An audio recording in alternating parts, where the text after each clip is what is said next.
تبت یدا ابی لہب وتب، ٹوٹ گئے ہاتھ ابو لہب کے اور وہ برباد ہو گیا خود، وتب، اور وہ برباد ہو چکا ہے، ما اغنی عنہ مالہ وما کسب، کچھ کام نہیں آئے گی اس کا، نہ اس کا یہ مال اور نہ وہ کمائی جو اس نے کی ہے ساری عمر اور جمع کیا ہے۔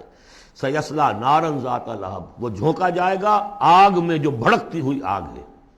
اور لہب کا لفظ جو ہے اس کے اپنے نام میں بھی شامل تھا، یہ صنعت لفظی کہلائے گی، ابو لہب، کیونکہ وہ بہت ہی سرخ و سفید رنگت کا، بہت جیسے کہ انگارے جیسا اس کا رنگ تھا، اور آنکھیں بھی بڑی بڑی تھی، نہایت حسین و جمیل انسان تھا، اور اس کی بیوی بھی ام جمیل تھی، بہت ہی خوبصورت عورت تھی، اور یہ دونوں جو ہے یہ سمجھیے کہ بڑی ایلیٹ کلاس تھی اس معاشرے کی،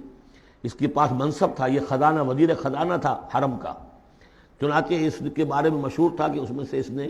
سونے کے بنے ہوئے ہرن چرا لیے ہیں، اخلاقی طور پر اس کا جو ہے وہ بدنامی اس درجے کی تھی، لیکن یہ کہ حرم کا خزانہ جو تھا وہ اس کی تحویل میں تھا، تو بڑا اونچا منصبدار تھا۔ تو اس کے لیے یہ کہا کہ جیسے یہ دہکتا ہوا انگارہ ہے، اس کو رنگ ہم نے دیا ہے، ایسی ہی دہکتی ہوئی آگ میں ہم اس کو جھونکیں گے، وامرأتہ، اور اس کی بیوی کو بھی۔ کیوں؟ یہ بھی اتنی ہی دشمن تھی حضور کی جتنا کہ ابو لہب دشمن تھا حضور کا، بلکہ یہ کہنا مشکل ہے کہ بیوی زیادہ دشمن تھی یا یہ کہ یہ شوہر زیادہ دشمن تھا، دونوں۔ اور میں بتا چکا ہوں آپ کو سورہ تحریم میں جو 3 مثالیں آئی تھیں، بہترین عورت بدترین مرد کے گھر میں، فرعون کی بیوی آسیہ، بدترین عورتیں بہترین لوگوں کے گھر میں، بیوی حضرت نوح کی اور بیوی حضرت لوط کی، ایک وہ جو نیک سرشت تھی اور نبی کی گود میں پلی، وہ حضرت مریم سلام علیہا، اور یہ بدترین شوہر اور بدترین بیوی۔ وامرأتہ حمالۃ الحطب، جو اٹھانے والی ہوگی ایندھن کو۔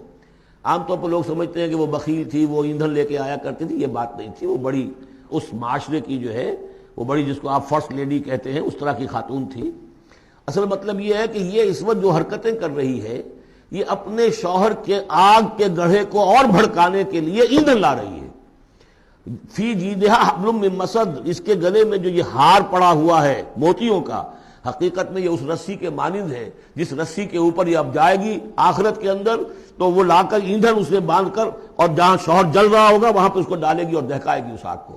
یہ ہے مراد اس سے کہ در حقیقت وہ اٹھائے گی وہاں حطب، لکڑیاں، اور فی جیدہا حبل من مسد، اس کے گلے کے اندر یہ جو ہار ہے یہی اس کی رسی بن جائے گا۔